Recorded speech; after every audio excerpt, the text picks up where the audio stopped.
राहुरी मतदारसंघातील पोटनिवडणुकीच्या पार्श्वभूमीवर बुऱ्हाणनगर येथे पार पडलेल्या शिवनिर्धार यात्रा बैठकीने राजकीय वातावरण चांगलंच तापलंय।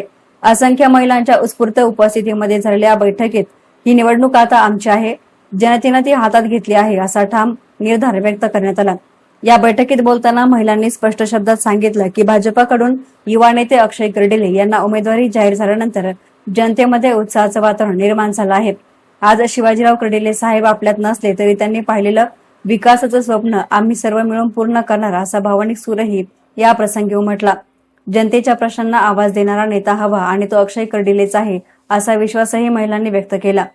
अक्षय कर्डिले यांना विधानभवनामध्ये पाठवणं ही काळाची गरज असल्याचं मत व्यक्त करताना महिलांनी सांगितलं की सर्वसामान्यांचे प्रश्न, रस्ते, वीज, पाणी यांसह विकासाच्या इतर कामांसाठी आपल्या हक्काचा माणूस निवडून देणं अत्यावश्यक आहे।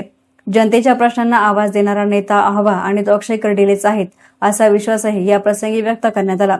या बैठकीला युवा नेते अक्षय कर्डिले, माजी नगरसेविका शीतल जगताप यांच्यासह बुऱ्हाणनगर आणि पंचक्रोशीतील ग्रामस्थ मोठ्या संख्येनं हजर होते। शिवाजीराव कर्डिले यांच्या निधनानंतर जी पोकळी निर्माण झाली त्याच्यानंतर आम्हाला असं वाटतं की अक्षयदादा ती पोकळी भरून काढतील आणि आम्ही महिला सगळे त्यांना साथ देऊ, दादांबरोबरच आहोत।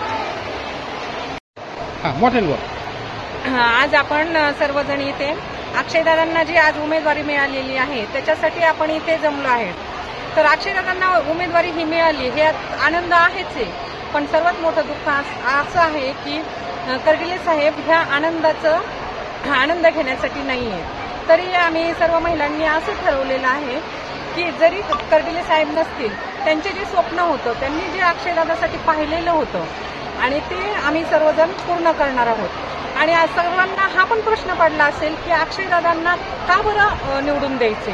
तर आपले सर्वसामान्यांचे जे प्रश्न आहेत जे आपण साहेबांकडून पूर्ण करून घेणार होतो, तर ते अधुरे जे स्वप्न आहेत ते आपण अक्षयदादांकडून पूर्ण करून घ्यायचे आहेत। महिलांचे पाणी प्रश्न असतील किंवा शेतकऱ्यांच्या डीपी असतील, त्यासाठी आपल्याला आपला हक्काचा माणूस हा वरती पाठवायचा आहे। आपल्या गावासाठी, आपल्या तालुक्यासाठी जो विकास निधी आणायचा आहे त्यासाठी आपल्याला अक्षयदादांना आमदार म्हणून तिथे पाठवायचं आहे। यासाठी आपण सर्वांनी एक निश्चय करायचा आहे की आपण अक्षयदादांना निवडून द्यायचे।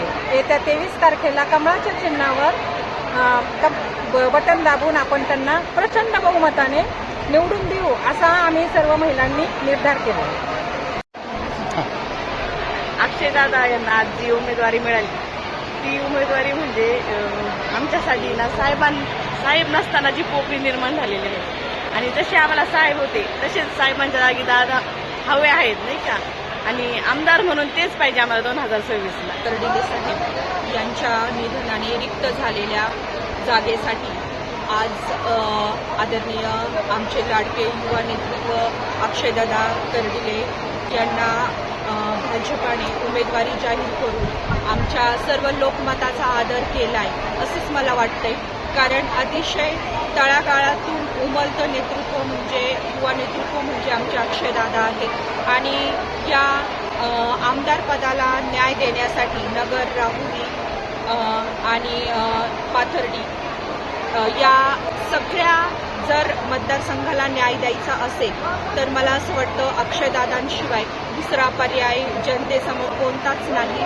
आणि त्यामुळंच त्यांचं युवा नेतृत्व, त्यांची काम करण्याची पद्धत, लोकांमध्ये मिसळण्याची पद्धत, यामुळे हा जो भाजपाने विश्वास आदरणीय दादांवर दाखवलेला आहे तो नक्कीच या सर्व जनता 23 तारखेला दादांना मतदान करून तो सार्थ ठरवणार आहे, यात मात्र शंका नाही। आणि 4 तारखेला जो निकाल लागणार आहे तो निकाल म्हणजे आदरणीय दादा आमदार झालेले आपल्याला सगळ्याला नक्कीच पाहायला मिळेल। एसएनएम मीडियासाठी प्रतिनिधी गोविंद फुनगे, राहुरी।